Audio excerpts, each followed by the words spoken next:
I guess I'm recording. Are you still there?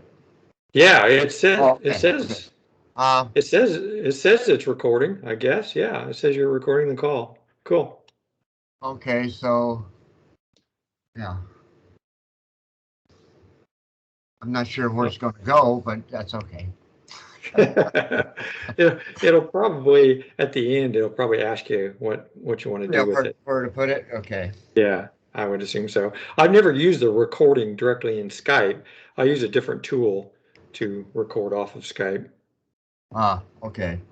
Yeah. So so anyway, if you're ready, I'll just jump in here. Do you have any Yeah. questions? Where are you located anyway? I'm in Indiana, Oh, near okay. near Indianapolis. Oh, that's right. That's right. I, I did. I should know that. I think you told me. You may hear me go quiet because when you're talking, I will probably mute myself just to make sure that there aren't any, extraneous noises that come through on my end. So not. So, Yeah, not a problem. yeah. Especially if you So, edit and then you get rid of all of the pauses and stuff. yeah, it's hard though. Sometimes if an extraneous noise occurs right in the middle of someone talking, it can be difficult to get rid of that noise. So, Well, um, yeah, I may have the problem here because I'm at my school, and people may walk in and out of the other other side of the room here. But okay. we'll deal with it. I'll re-answer the question or whatever if it messes up. Okay. Sounds good. All right, I'll give you a proper intro when I actually publish the show, Okay. but I'm just going to kick it off here and say, hey, today I'm with Howell Ivy, who was one of the co-founders of Exidy and designer of the Exidy Sorcerer computer. How you doing, Howell? Well, I'm great. I'm glad you got me on your show here. You found me on the internet, I guess, and we got hooked up. Yeah, absolutely. And I really appreciate you being willing to talk to me. Tell us a little bit about yourself, where you're located, and what you do today. Okay, what I do today is a little bit of an extrapolation of my previous careers. This is my second life, you might say. I'm at a high school here in California, Northern California, San Jose, and for the last 10 years, I've been actually teaching or mentoring students, not only here in Northern California but around the world, on putting experiments aboard the International Space Station. So it's a little bit of extrapolation, like I say, of my previous careers, let's say. Uh, but it's like giving back to uh, with everything that I have knowledge or experiences back to students. Basically, I have schools all the way from Singapore to Finland that I deal with. Basically, 10 years ago, I designed a system that's now used aboard the International Space Station for those experiments. And we've been doing it, let's say, a little over 170 experiments aboard the International Space Station. So that's what I do now. Wow, that is very cool. I bet your students really enjoy working on that. Yeah, I would say I impacted probably 5 to 7,000 students over those years. Wow, that's awesome. Um, are there any particular experiments that you can tell us Well, about the that? experiments range from, let's say, from ferrofluid to growing E. coli to growing plants to magnetic experiments, like radiation. Essentially, the program that we have here is a year program where a team of let's say 8 to 10 students get together in the summer and they decide on what kind of experiment that they want to put aboard the International Space Station. I only have two rules: don't kill the astronaut and don't bring down the station. But beyond that, they can do any kind of experiment that they would like to do. Those So are there's good no rules. restrictions on it. As long as it gets past a safety board at NASA, uh, and there's no major toxic uh, chemicals or something like that, or explosives, of course, uh, then they can fly their experiment. Awesome. That is really awesome. Okay, so I'd like to jump into your background a little bit. Some of your background, maybe initially prior to Exidy, what was some of your background there? Well, I grew up in Georgia. You may have detected a little bit of an accent there, but almost lost it. Um, then I went into the military, um, and that was around 1966. So I spent about 7.5 years in the military, in the Air Force, and during that time, I did anything from, uh, let's see, I taught for a while, and actually, that brings up a good point.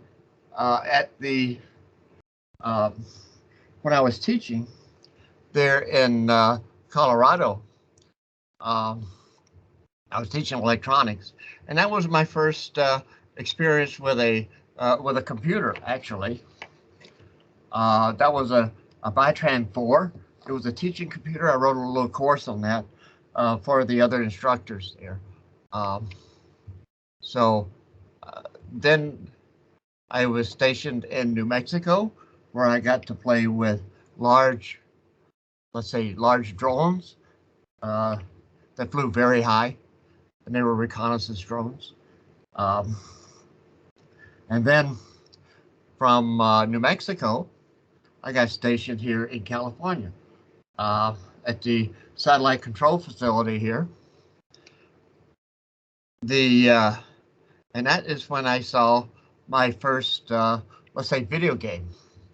And essentially, my background mostly is in video games, designing video games, which started around 1972, 73 type time frame. So that's where I got my start, let's say. Got out of the Air Force.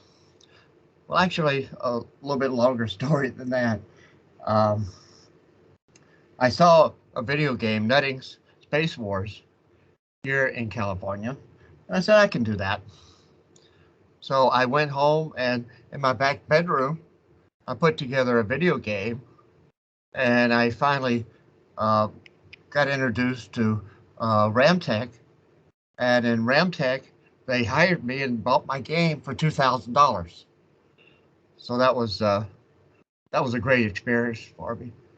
I got out of the service. They offered me a job part time when I was in the service, and then they offered me a full time job after the service. And I did a lot of games for them. And that was before I started Exidy.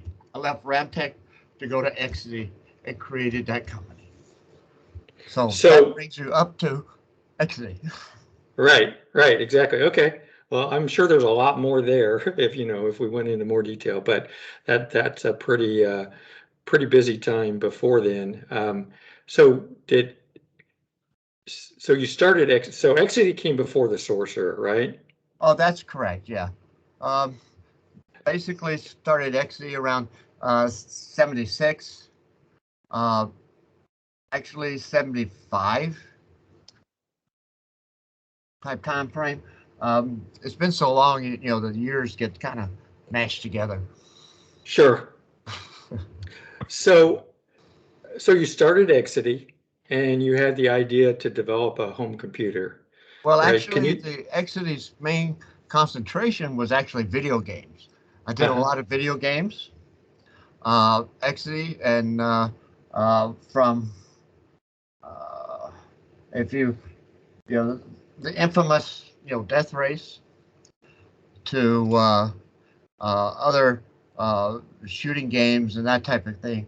And Exidy, as a video games company, we needed to diversify, and because the games industry was up and down, so we needed a product that would keep our production lines going And that's when Paul Terrell um, came to uh, Exidy.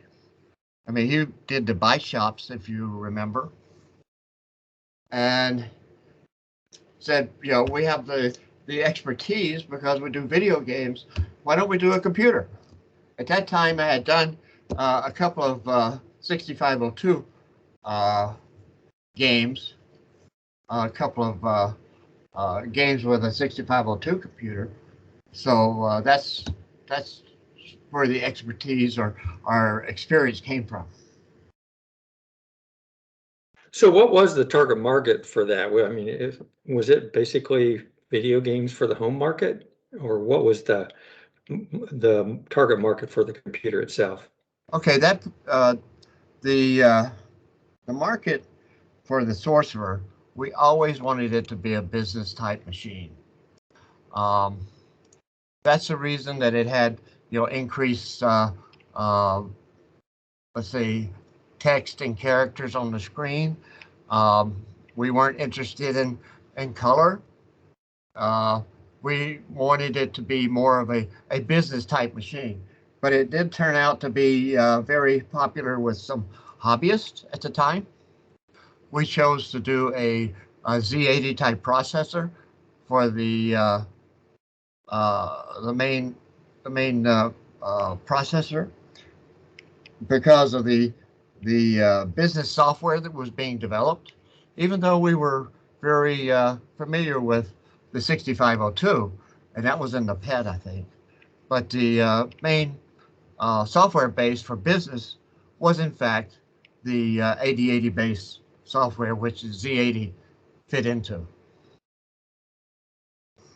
Right, and I assume CPM was maybe one of the reasons as well that you went with the Z80. Is that true? A Because Z80 CPM. was, a Z80 was took the same instructions as the 8080, but also had an extended instruction set with additional index registers inside. So tell us about some of the decisions that were made in the architecture of the machine. What was the design process like, and who did that design? Well, basically, I did let's say, all the peripheral designs from the video. I did the video system. I did the tape interface, the keyboard. Now the core processor was done by someone else that we hired there as a consultant because I wasn't familiar with the Z80 architecture, and we wanted to get that turned around pretty fast. And I wasn't, let's say, I'm not a software person per se, and we needed uh, software people to begin, putting code together for the machine. But essentially, the core machine was done by a consultant that did the Z80 itself and the memory interface to it. But I did the ROM pack, the video system, the audio interface, the keyboard, everything that went around the core system itself, plus all the other peripherals. That's okay. That's quite a bit. So I understand you talked with Bill Gates about uh, doing the BASIC for the machine as well. Can you tell us about that? Well, that's a little bit of an interesting story. This was in 1977. I flew down to Albuquerque, me and Paul Terrell. Paul Terrell was uh, working with us at Exidy, and he was, uh, let's say, the spearhead for the Sorcerer computer. And we flew down to Albuquerque, and went upstairs. It was a small building upstairs, uh, nondescript, and there was a room that we met with Bill.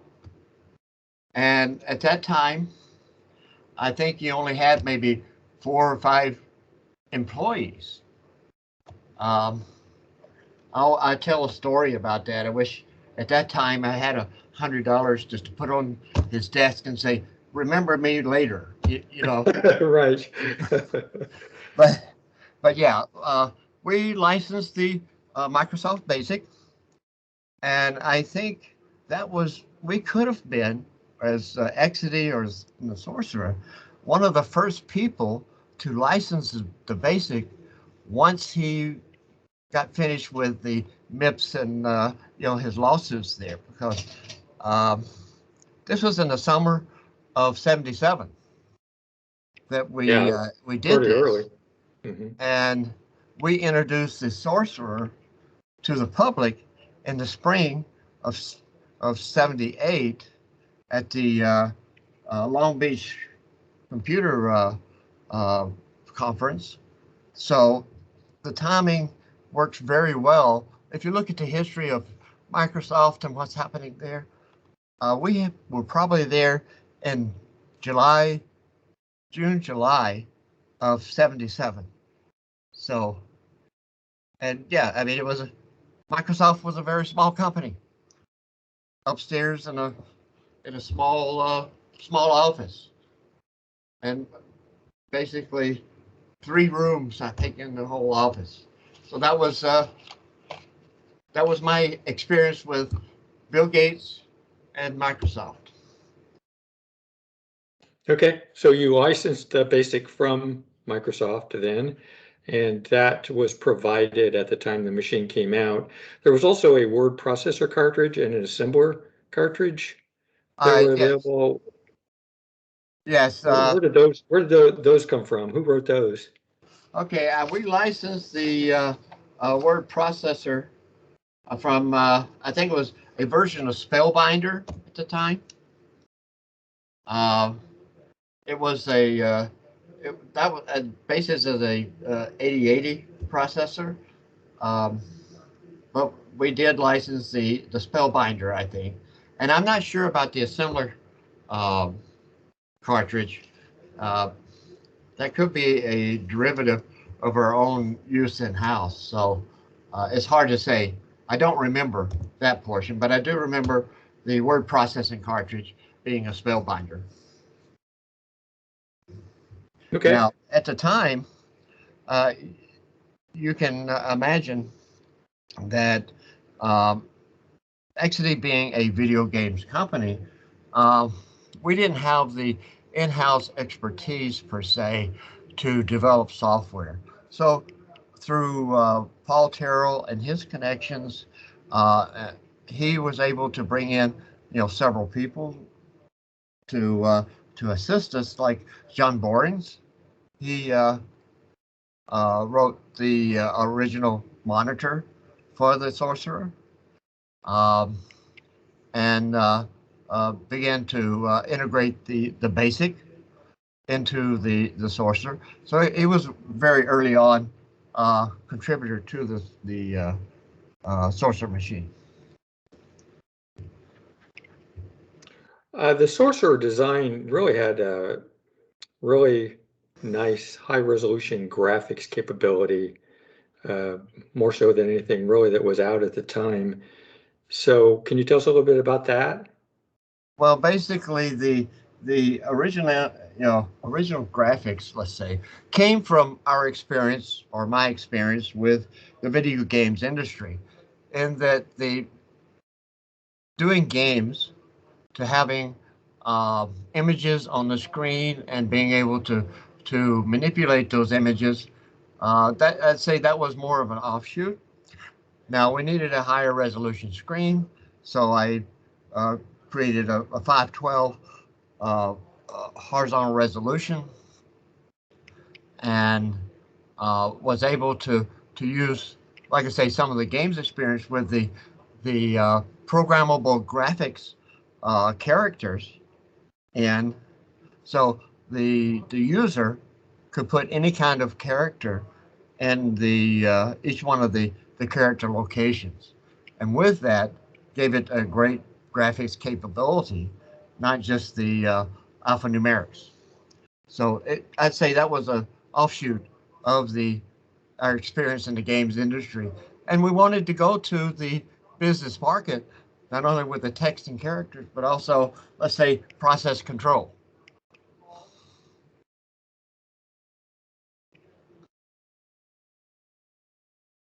I understand it even won a most innovative award at the Consumer Electronics Show. I mean, that had to be a pretty, pretty good thing for you. Well, yeah, that was quite frankly, that was very much of a surprise. Okay, because nobody represented Exidy at the award ceremony. We only learned about it, let's say, the next day after the ceremony and everything. But to have a most innovative uh, award uh, really, of course, made us all feel good, and maybe we're onto something at that time. So it was more of a validation than anything else. So the ROM packs for the Sorcerer were always likened to 8-track tapes. Can you tell us were they actually designed off of 8-track tapes, and how did that Actually, design come about? actually, they were really 8-track tape housings. Okay, we actually bought 8-track tape housings and milled them out in the middle to have a PC board internally. Okay, I guess that may have come from, let's say, my previous experience with 8 tracks, because I did a game for Ramtech. It was a trivia game that held questions on an 8-track tape. Okay, and it was a perfect, let's say, form factor to use to plug in and take out.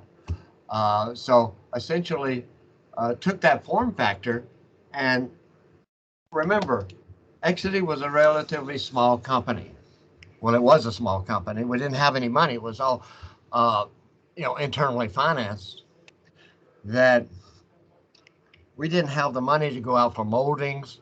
We didn't have money to go out for, let's say, large designs of a new type of an approach. So we took existing technology in the two pieces of the 8-track tape, opened it up, milled it out, and put a PC board in it, and it worked perfectly.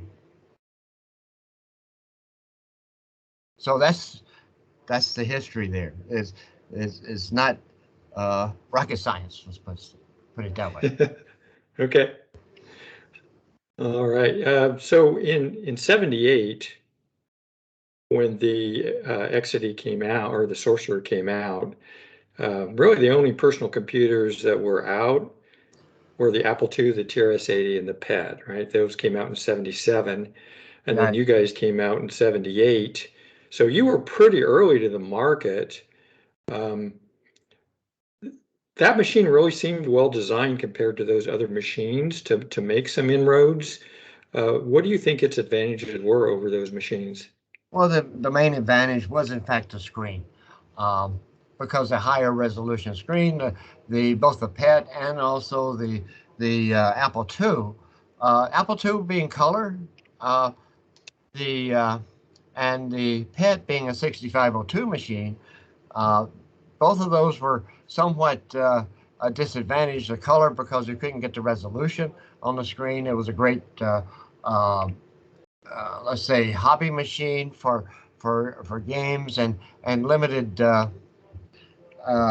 business applications. But again, we were shooting for a business type computer for the small business person. That's why the uh, the word processor pack, the assembler pack for the developers to develop more software. And in that regard, that's the reason that we made our monitor interface in the Sorcerer computer public, in the public domain. We released the actual code for the monitor, so anyone could actually write software, go directly to the at the time it wasn't called a BIOS, but it was effectively a BIOS type system in there that could be called from other programs. So that was I would say the main difference. It was originally designed to be a small business computer with the cartridges easily to change by any type of business to put in a word processor pack or even an accounting package, that type of thing. Okay. So you guys launched in the spring of '78. What was that like? Well, again, being a small company, we had no idea what the market would be like. Paul Terrell, working with us, you know, uh, knew that the potential of that market because of his experience with the bike shops. But us as Exidy and part of uh, this this new division or the product data products creation, didn't really know what we had. Uh, the acceptance of the computer was way beyond our expectations, and our expectations as a small self-financed company. Yeah, we had a great product, but the problem was we had problems delivering, quite frankly, because of the many orders that we had. We couldn't fulfill them fast enough because we didn't have the money to do it. And those times were kind of difficult throughout the entire industry, the games industry that was trying to finance this products, the data products division. And so we uh, sort of shot ourselves in the foot by not being able to deliver the amount of product that we had ordered for. So that kind of set us off in the wrong foot. We ended up with over 4,000 orders out of that one show. And how do we deliver that many, in a period of time? We began to deliver, yes, but we couldn't deliver fast enough. Let's put it that way. And as a small company, we really didn't want to go out and get external financing. I say venture capitalists, that type of thing. We wanted to bootstrap it because that was our mode of operation all the way from the creation of Exidy itself, is the bootstrapping of the company. Maybe, if I look back, maybe that could have been a bad decision, but it was working at the time. So what was your expectations? I mean, when you came out with it, how many were you expecting to sell? Well, Did let's you have say some projections? maybe, 400 or 500, something Yeah. like that. Uh, we didn't expect it to do a spike as far as orders and interest in it as much as it was. Um, the you know could have we done it differently? Probably, but if I had to do it over again, I probably wouldn't do it again. Wouldn't do anything any different. So were you just making them by hand? I mean, how were they getting the ones you did deliver? How were they being manufactured? Oh, we did all the manufacturing in house. We The only thing we didn't manufacture was a PC board, blank board itself. We stuffed them in house. We soldered them in house. We uh, uh, wave soldered them in house, tested them, built them, boxed them, shipped them, everything in house. We were, let's say, from the bottom up. Okay, we didn't have the facilities to make the PC board itself, the blank board. So we did that out of house, but that's the only thing that we did. Uh, we bought all the parts, stuffed them ourselves, and uh, tested them, and like I say, boxed them and shipped them, all in our own facility. Wow. Okay. So at some point, though, I don't know if did you gear up your manufacturing so you could try to meet all the demand that you were getting? Well, it was a push and pull type situation because remember that Exidy primary business was in fact video games. Okay, and that same production line was building video game products. Even though they were much larger, they were on a little bit different line. But the capabilities of stuffing number of boards per day, the number of boards that we can make per day and test per day was somewhat limited. And we didn't have the money to really expand the business, at the time. We actually moved into a separate facility to try and, let's say, pump up the production and dedicate more resources to the production, but it still wasn't enough.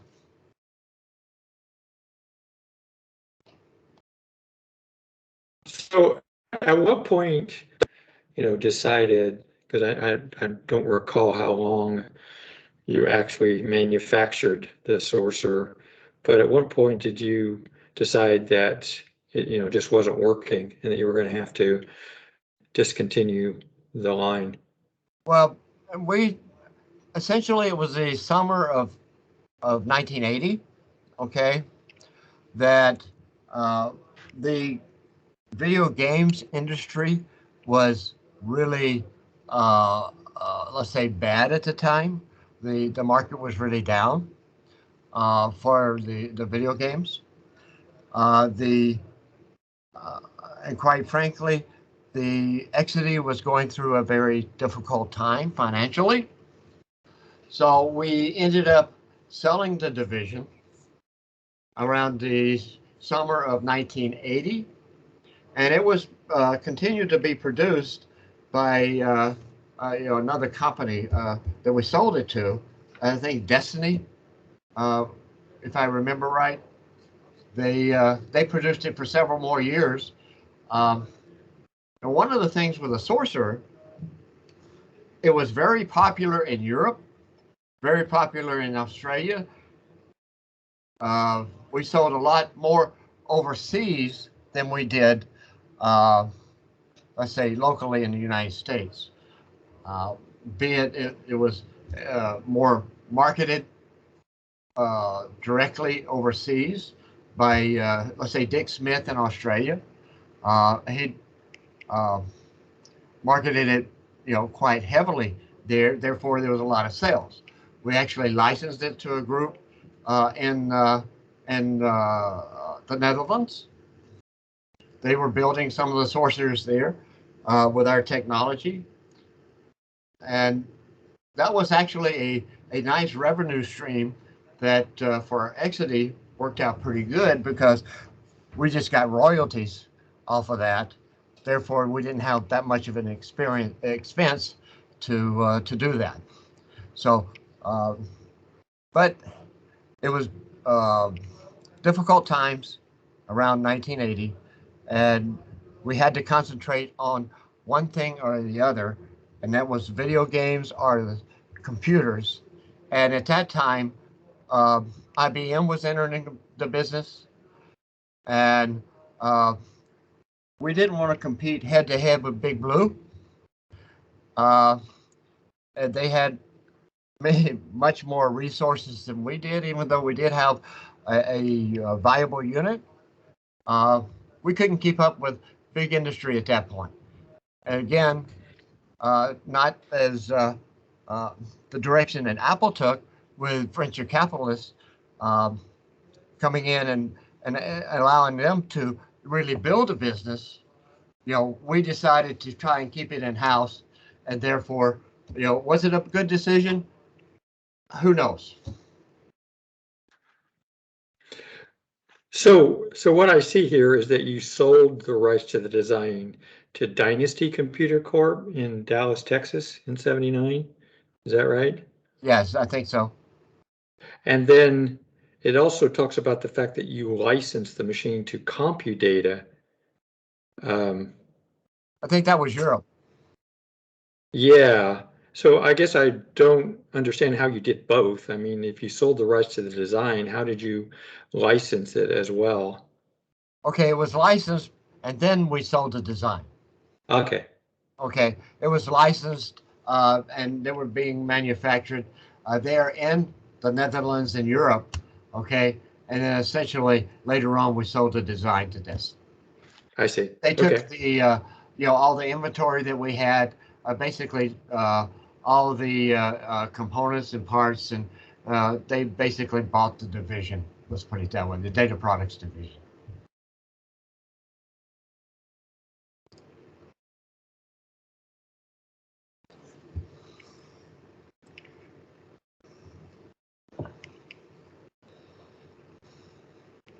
Sorry, I'm taking a pause here as my wife walked in the door. I know, I can see her. Hi.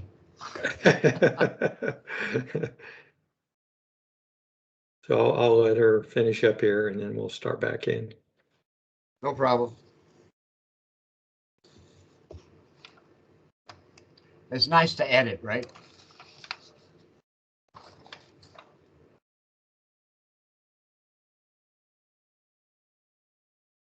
Yeah, we licensed, CPM. Also, I think from Digital Research, and that was a big turning point in the Sorcerer itself, going from a ROM package to a disk operating system. So that was a big turning point in the different peripherals that we had, from a very small floppy to getting up to Micropolis and larger floppies and interfaces. So anything you feel like you would have done differently, when you were designing the machine based on the fact that you had to end up eventually selling it? No, I would say I wouldn't change the design. It was a good design for the time. Um, of course, you would do it differently today, but it was a sweet spot in the market, and there's no regrets as far as I'm concerned, as far as the directions that we took and the decisions that we made uh, at the time. But if we had made the decision to get outside investors into the data products division, to be able to make that the Sorcerer a really a powerhouse, let's say, to take advantage of some of its capabilities and some of the ideas that we even had going forward, with complete graphic systems that the big graphics on the screen with color screens, and actually built several prototypes of those, and showed it at one of the computer shows, and we got orders. And here again, we didn't have enough resources to deliver as many as we wanted, but going out for additional resources to support that division would have been a better decision to do at the time. Okay. So any interesting or funny stories during your time at Exidy around the Sorcerer itself? Well, I can tell, not necessarily around the Sorcerer, but during that time, a short little story regarding the mouse. Okay, and we were invited up to the Xerox facility there in Palo Alto to look at their technology, and I think that was probably around 79, 70, 78, 79, somewhere around in that time frame, and we saw the mouse by Xerox. Okay, and I saw it, and I saw it operate, and I said, at the time, this is really great. Okay, and I can see where there's so much potential here, but unfortunately, as a small company of Exidy, we could if I could only envision getting from point A to point B to take it full advantage of the mouse. So much software would have to be generated and a whole new operating system generated to be able to utilize that function effectively, to generate the windows, to generate the things. And basically, I said it was great, but I'm sorry, but Exidy can't use that technology. Um, so that is associated with the sorcerer in a roundabout way, but it is the introduction of the mouse and mouse technology to the computer industry. I think Apple and was also invited at a different day than we were there.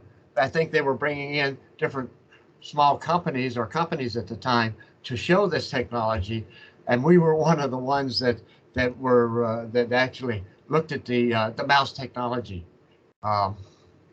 and along with Apple, but Apple took it and ran with it. Well, that's very cool that you actually got to see that. Well, I had the opportunity.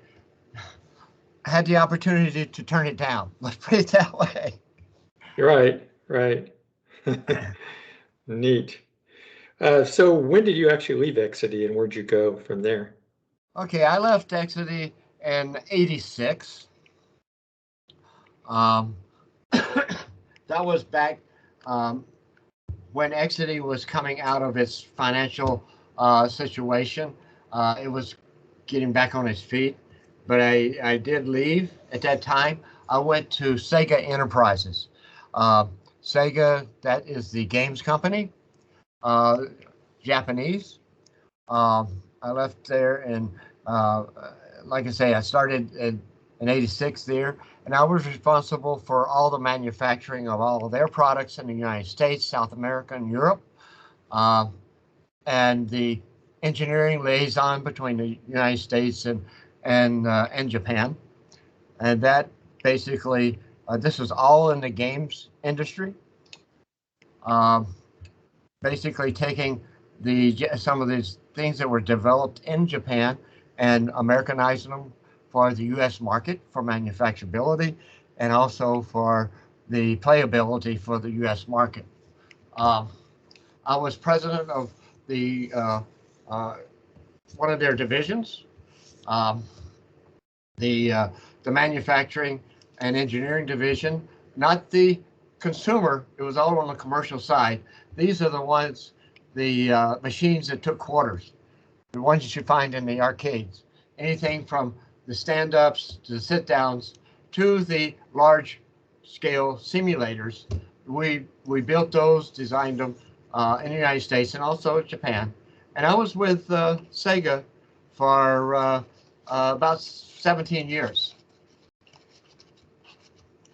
Okay, that's quite a while. Did the experience with developing a computer, did that help you later in your career, do you think? Well, I think um,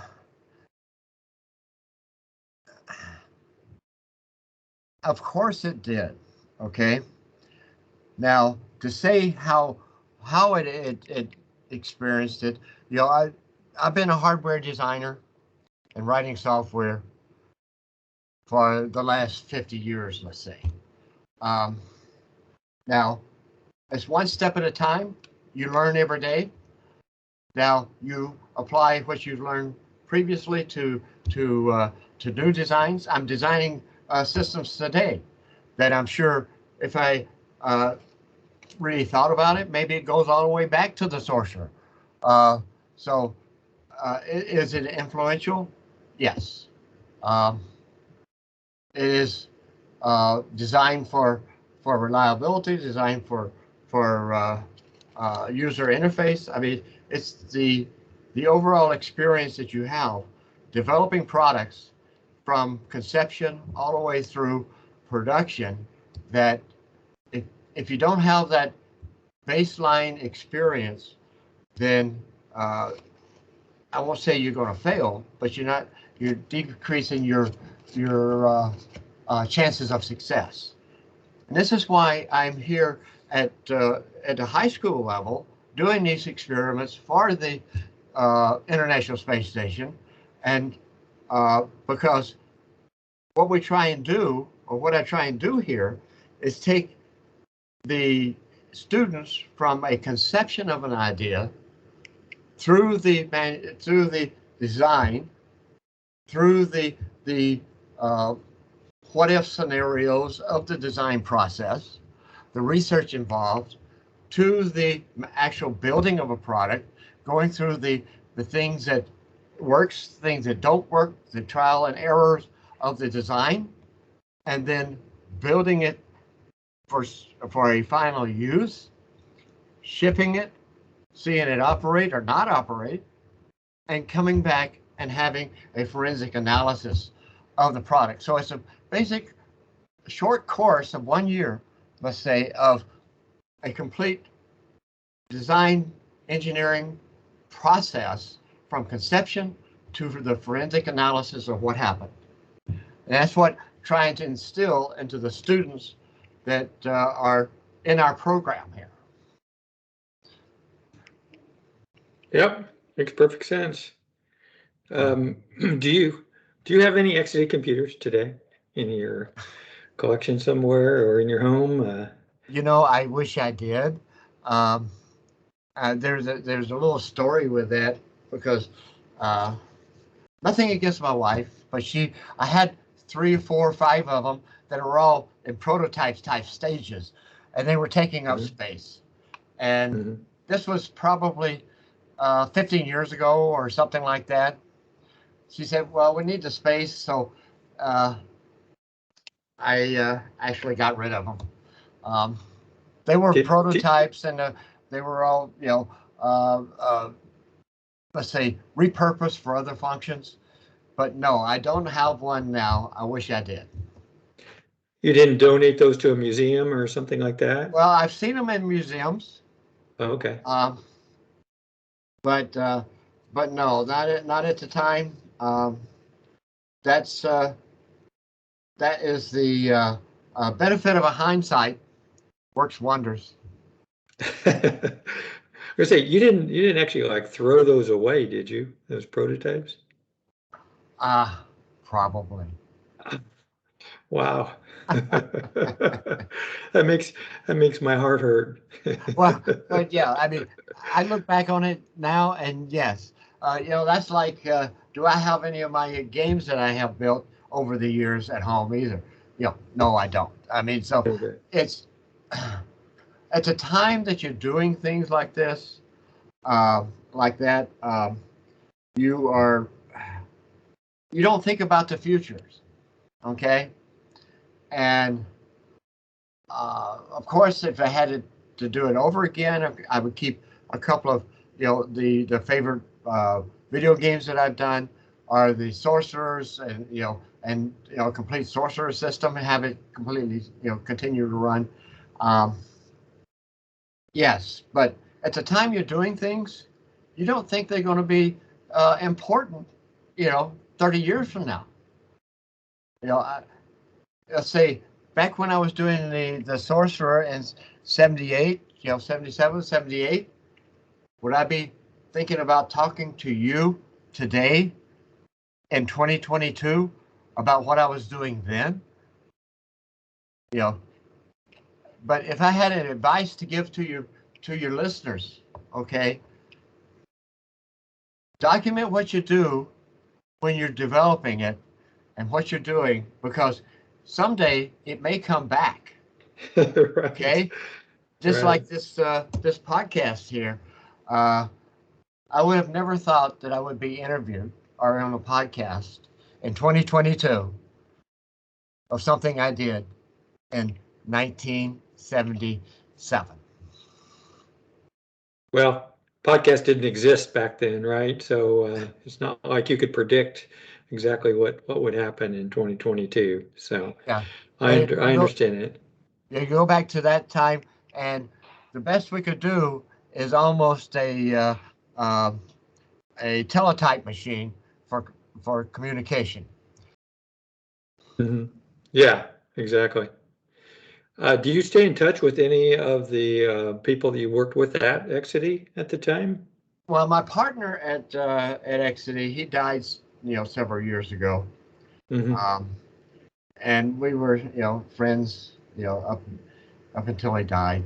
Um, but Paul Terrell, I talk to him occasionally. Oh, do you?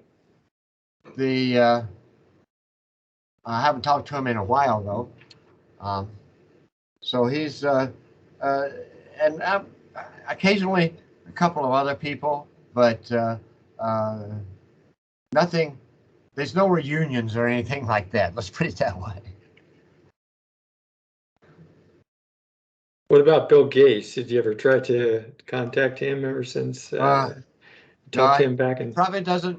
He probably doesn't remember me sitting across the table and uh, signing the license agreement with Microsoft.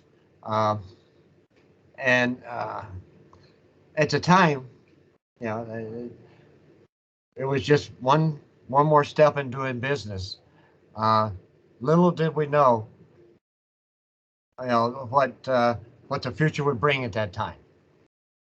So You might be surprised. He might actually remember something about it. I don't know, but I know he's pretty involved these days. So yeah, it was right, like I say, it was right after his lawsuit and dealing with MIPS there, and that there's a sweet spot right after that we were there. That could be one of the first ones to license his Microsoft directly from him as a third party.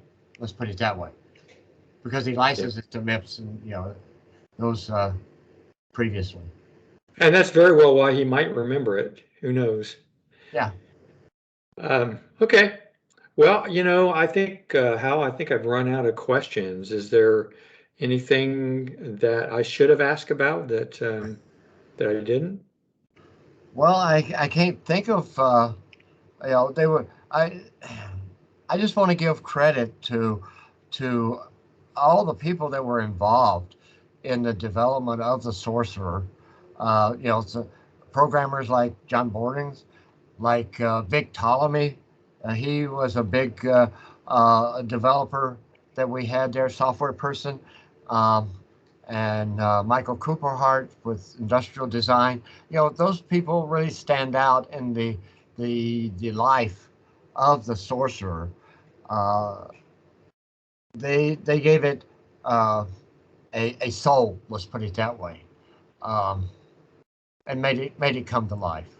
I was more of a hardware designer, hardware person, and but they did the software that made things really happen.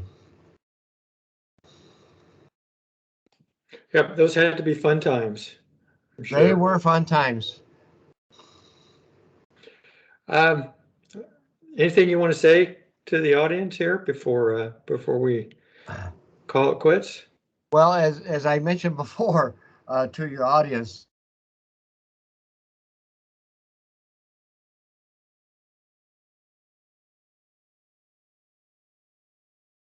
2022 that I did back then. So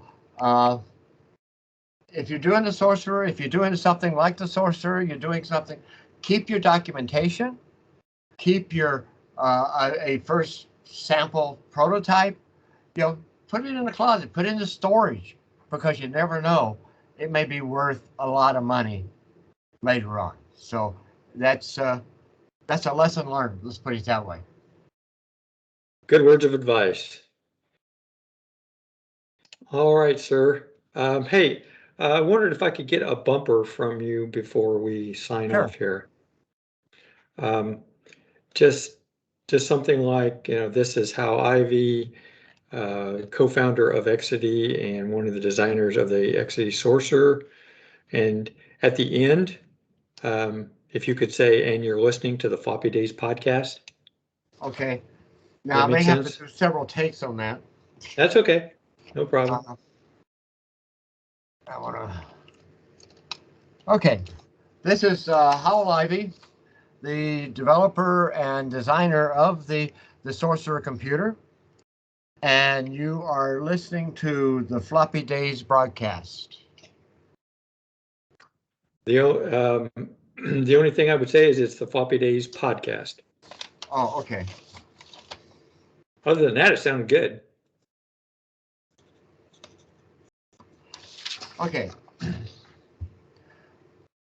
Okay, this is Howell Ivy, the designer of the Sorcerer computer and one of the owners of Exidy. And you are listening to the Floppy Days podcast. No, that's fine. I'll cut out the bad piece there. And oh, okay. Yeah, no problem. All right. Well, very, very thankful to you, sir, for taking the time to talk with me today. I'll let you know when this gets published. I'm a little concerned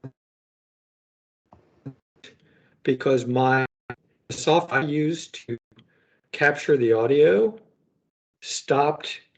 The needle quit moving on my voice. I don't know if it got my voice or not.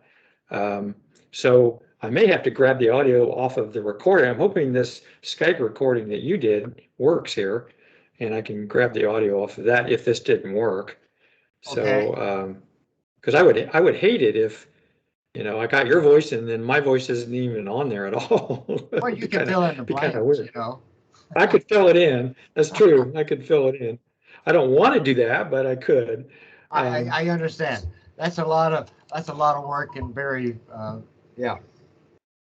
Okay, I will see what I have here. It says I'm still recording.